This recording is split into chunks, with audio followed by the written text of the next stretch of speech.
Olly Alexander has broken his silence amid criticism of his performance in Sweden on Tuesday night. Speaking on Lorraine on Wednesday morning, Alexander addressed the backlash and explained how his entire Eurovision Song Contest experience so far has been wild, as the show's host called his act naughty. This year's UK entry for the Eurovision Song Contest took to the stage in Swedish city of Gothenburg for the event's semi-finals, days on from the former Years and Years singer explaining his reasons for rejecting pleas for him to respect the BDS boycott of Eurovision and withdraw from the competition.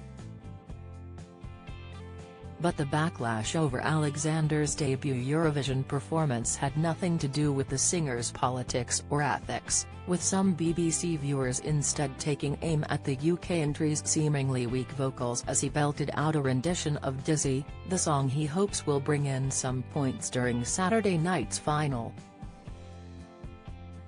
Alexander was accused of being off-key and out of tune by some fans watching, but others argued the singer, 33, struggled due to his mic pack falling off mid-performance. "As a gym instructor I know how off-putting that is," one Twitter, X, user wrote in Alexander's defense. "An amazing performance just got elevated even higher." Chatting with Lorraine Kelly on her ITV show on Wednesday, Alexander was all smiles as he caught up with the Scottish TV presenter via video link. As Kelly told the Eurovision hopeful his song Dizzy is a banger and said "I would have loved to have been in that music video," Alexander told the ITV star, "Thank you Lorraine, you are welcome to join me on stage if you want, you're more than welcome. It's such a huge thing," Kelly went on to declare. "It's massive." Alexander then admitted, "This whole Eurovision experience is wild. Last night was amazing. It was the first time performing in the arena and on TV. It was just, yeah, it was amazing."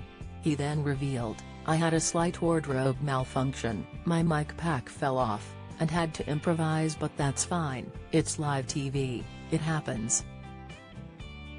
"You did so well with that," Kelly then told her guest, adding, "I think a lot of people, I noticed it, but I think a lot of people wouldn't have noticed that the mic came away. So you're having to adapt, so well done on that. And also, what a naughty performance, I'm glad to say. I thought it was fantastic, those dancers. They are just fantastic."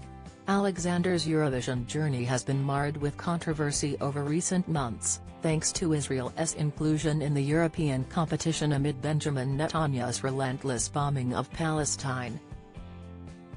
Alexander, who signed a letter calling Israel an apartheid regime prior to being unveiled as the UK entry in December, has been heavily criticized by many fans and activists for not withdrawing from this year's Eurovision Song Contest.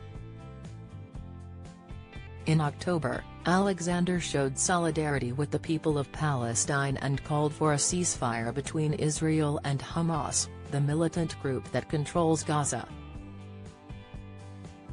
The letter from LGBT charity Voices for London described Israel as an apartheid regime which is trying to ethnically cleanse Palestine.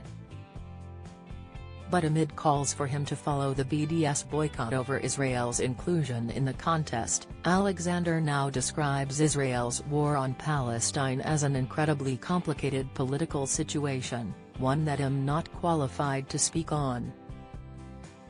Speaking in BBC's documentary titled Olly Alexander's Road to Eurovision 24, Alexander tearfully addressed the backlash and explained his reasons for rejecting the calls for him to boycott. "A lot of the contestants and myself have been having a lot of comments that are like you are complicit in a genocide by taking part in Eurovision, which is quite extreme. It's very extreme," the It's a Sin actor said, visibly emotional. "I understand where that sentiment is coming from, but I think it's not correct." He continued, "It's an incredibly complicated political situation, one that I'm not qualified to speak on." The backdrop to this is actual immense suffering. It's a humanitarian crisis, a war. It just so happens Terry's a song contest going on at the same time that I'm a part of.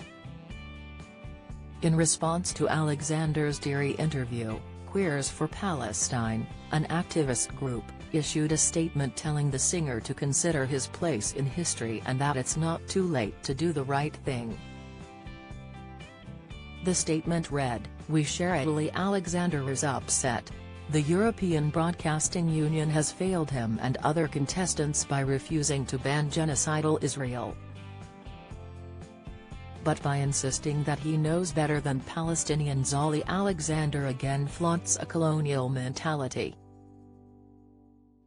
We reiterate our call on Olly Alexander to boycott Eurovision, doing no harm to the Palestinian freedom struggle by refusing to be complicit in art-washing genocide is a profound ethical duty. Olly, it's not too late to do the right thing. This moment could define the rest of your life. Consider your place in history." Amid the calls for fans, performers, presenters and entries to boycott the competition, the 2024 Eurovision Song Contest kicked off. The show was initiated by Eleni Ferreira, a former Cyprus contestant, who set the stage alight with her sparkling attire and backup dancers clad in black. Dressed in a white singlet, red trousers, and boots, Alexander then delivered his first Eurovision Song Contest performance, which featured upside-down locker room staging. Cameras were rotated to give a spinning feel to Alexander and his dancers at the Malmö Arena in Sweden. Irish Eurovision Song Contest fans were elated by Bambi Thug becoming the first contestant from the country in 4 years to make the final. The Cork-born singer achieved the feat with a witchy-infused staging of Doomsday Blue at the semi-final on Tuesday in Malmö, Sweden. Following the show at the Malmö Arena, Cork-based couple Darren O'Connell and Julie McDonnell, who have attended previous Eurovision events, gave their reaction to the PA news agency on how they felt the night had gone. "It's amazing, because the last couple of years everyone was like, 'You deserved it,' and they're giving me condolences in the bathroom," Ms. McDonnell said. "But this year, it was amazing to go into the arena knowing we had a great chance, but Bambi Thug was incredible." Follow Mirror Celebs on TikTok, Snapchat, Instagram, Twitter, Facebook, YouTube and Threads.